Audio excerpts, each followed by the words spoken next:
कि यहाँ के जो लोकल लोग हैं कि वो इतने खुश हैं। यहाँ मैंने छोटे छोटे बच्चों से पूछा है, मैंने कहा आप लोग यहाँ आते हो, लंगर छकते हो, कैसा लगता है? वो कहते हैं हमको बहुत अच्छा लगता है। हम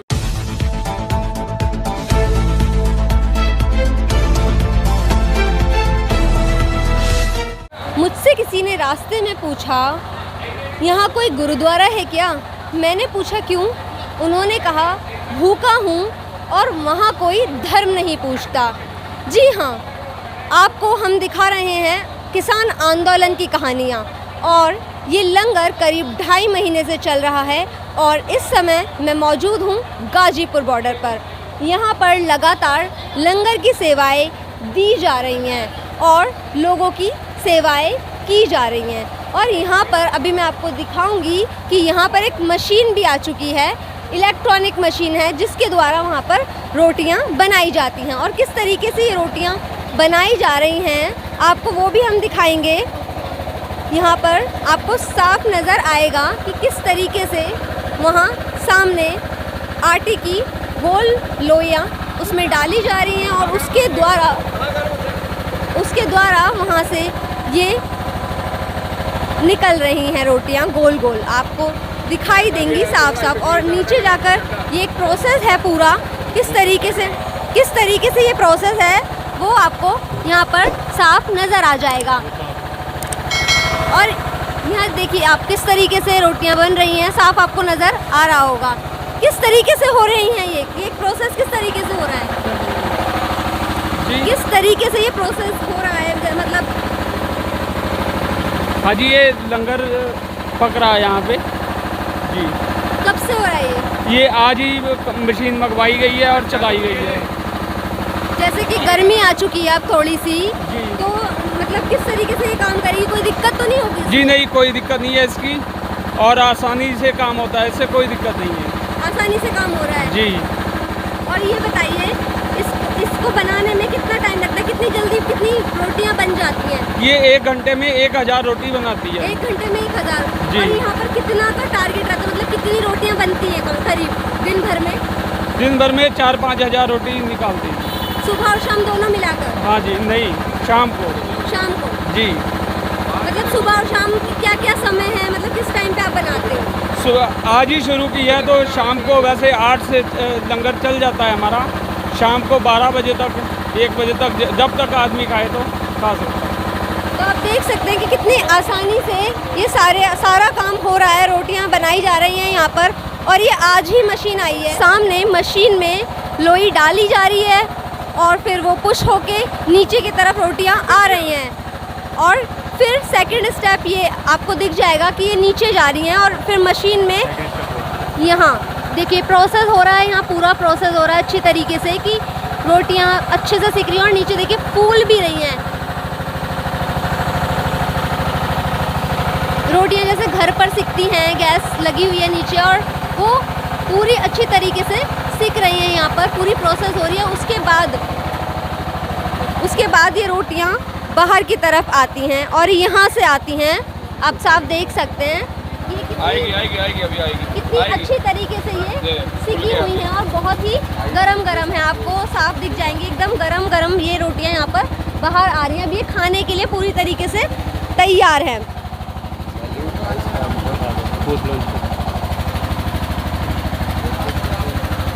और अब हम जानेंगे कि किस तरीके से ये पूरा लंगर चल रहा है, कहाँ से आए हैं लोग, कौन है, तरीके से यहाँ पर काम हो रहा है। लंगर में जो सेवाएं दी जा रही हैं लोगों के लिए यहाँ पर मौजूद हैं, उनसे हम बात करेंगे कि किस तरीके से ये लंगर चल रहा है। तो सबसे पहले आप अपना परिचय दीजिए। हाँ जी, मैं गुरप्रीत सिंह, जनपद शाहजहाँपुर, तहसील पुआया, उत्तर प्रदेश से हूँ। और ये जो लंगर हमारा चल रहा है जिसमें आप बैठे हुए हो, ये हमारे संत बाबा अमरीक सिंह जी कार सेवा वाले पटियाला से हैं और उनका गुरुद्वारा साहब है खुटार में, जनपद शाहजहाँपुर, तहसील पुआया। तो वहाँ की ये हमारी सारी सेवाएं हैं और ये खुटार का गुरुद्वारा है बाबा अमरीक सिंह जी का, उसकी यहाँ लंगर व्यवस्था चल रही है। और जिस तरीके से ये काम हो रहा है रोटियां बनाने का, ये मशीन आई है, किस तरीके से मतलब क्यों मतलब आई है? जैसे बहुत इजीली काम हो रहा है तो दिक्कत नहीं होगी किसी तरीके की? नहीं जी, इसमें तो कोई दिक्कत नहीं है, बल्कि और सहूलियत होगी। जैसे कई बार संगत ज़्यादा हो जाती है सुबह के और शाम के टाइम में, तो रोटी बनाने वाले, सेवा करने वाले कई बार सेवादार कम ज़्यादा हो जाते हैं। तो इसलिए फिर ये एक हमारे पंजाब से सेवादार थे जिन्होंने ये मशीन आज हमको सेवा में भेजी है।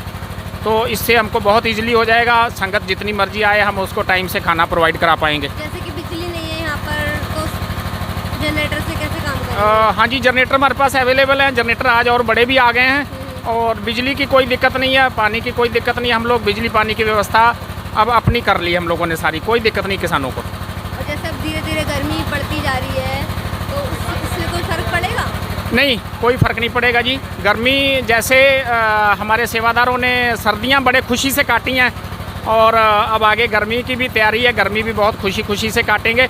किसी चीज़ की कोई दिक्कत नहीं है, और ना यहाँ सेवादारों को कोई दिक्कत होगी। गुरुजी की कृपा है, और ये सब कृपा ऐसे ही बनी रहेगी। बिल्कुल। और जैसे कि यहाँ पे अभी भी हो रहा है जो कुछ, इस तरीके से सेवाएं दी जा रही हैं लगातार, और मतलब और कौन कौन इन्वॉल्व है, मतलब कौन कौन करवाता है यहाँ पे सारा काम, कौन ध्यान रखता है सारी चीज़ें? ध्यान तो देखिए हमारे बाबा जी हैं यहाँ, जो एक मेन है, और उसके बाद बाकी हम लोग सारे सेवादार हैं। और ड्यूटियाँ अलग अलग ड्यूटियाँ उनकी, इस टाइम से इस टाइम तक आप सेवा करोगे, इस टाइम से इस टाइम तक आप सेवा करोगे, और ऐसे जो है टाइमिंग से हिसाब से सारी ड्यूटियाँ चलती हैं। किस तरीके से होता है?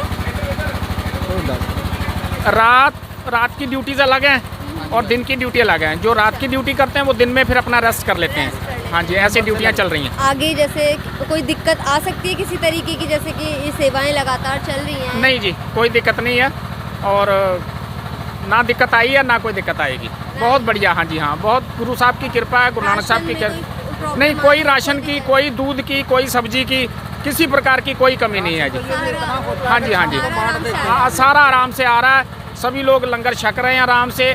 जो यहाँ एक सबसे बड़ी बात मैं आपको ये बताना चाहूँगा कि यहाँ के जो लोकल लोग हैं कि वो इतने खुश हैं। यहाँ आम मैंने छोटे छोटे बच्चों से पूछा है, मैंने कहा आप लोग यहाँ आते हो, लंगर छकते हो, कैसा लगता है? वो कहते हैं हमको बहुत अच्छा लगता है, हम लोग लंगर में आके सेवा करते हैं और सेवा करके लंगर खाते हैं।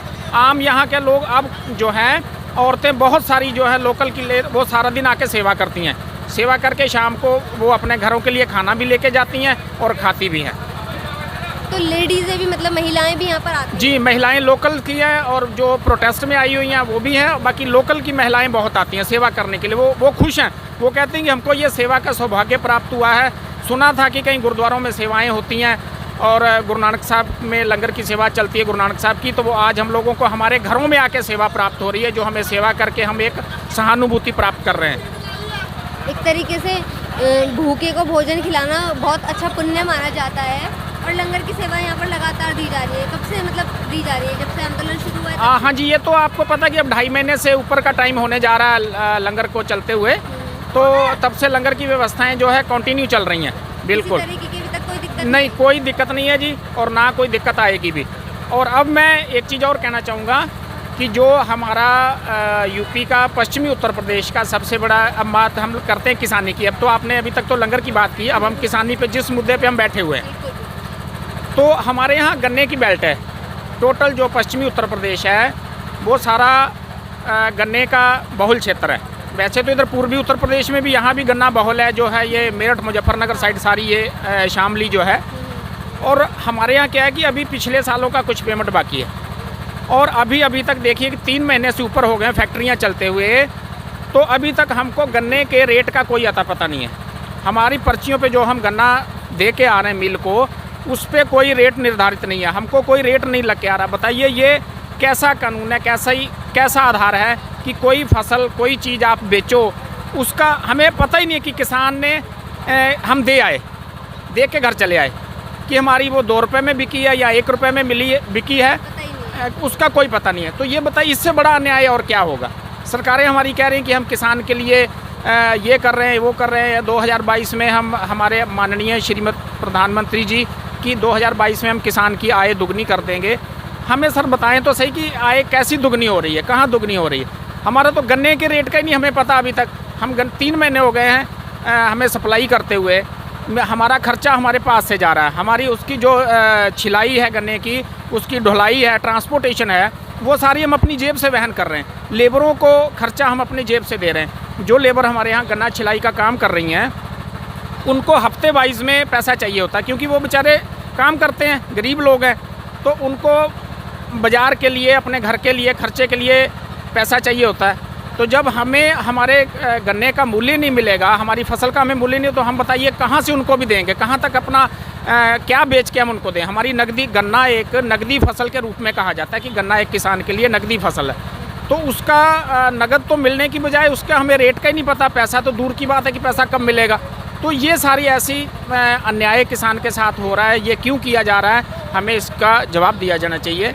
और उसका हमारा गन्ने का रेट अब तक लगे, हमें पता लगे कि हमें उसका क्या रेट मिलेगा और कब पैसा मिलेगा। और सरकार तो बोल रही है कि अगर ये तीनों कानून आ जाएंगे उसके बाद आपको फ़ायदा होगा, आपकी आय दोगुनी हो जाएगी। आपको लगता है ऐसा कुछ? नहीं जी नहीं, बिल्कुल कुछ नहीं होने वाला है। अभी तो कानून समझिए कि लागू भी पूरी तरह से नहीं हुए हैं, और तब ये स्थिति हो गई है। और अगर ये लागू हो गए तो फिर आप खुद समझदार हो कि इसके आने वाले भविष्य में किसान का क्या भला होने वाला है। तो आप देख सकते हैं कि किस तरीके से किसान यहाँ पर परेशान भी हैं, और जो लंगर की सेवाएं तो दे ही रहे हैं लगातार खुश होकर, लेकिन उनकी जो अपनी परेशानियाँ हैं, जिस मुद्दे पर वो लोग यहाँ पर बैठे हुए हैं, आंदोलन लगातार कर रहे हैं, 2.5 महीने से भी ऊपर का समय हो गया है, उनकी जो परेशानियाँ हैं वो सरकार को समझनी होंगी। एक तरीके से किसान जब तक उनकी परेशानियाँ नहीं समझेगा, उनकी आय दोगुनी नहीं होगी। उनका ऐसा कहना है कि जब तक उनकी परेशानियों का सॉल्यूशन नहीं निकलेगा, उनकी परेशानियों को समझा नहीं जाएगा, तब तक उनका ये आंदोलन चलता रहेगा। और उनका साफ कहना है जब तक ये कानून वापस नहीं लिए जाएंगे, ये आंदोलन लगातार चलता रहेगा, और ये जो सेवाएं दी जा रही है लंगर की, ये भी चलती रहेंगी।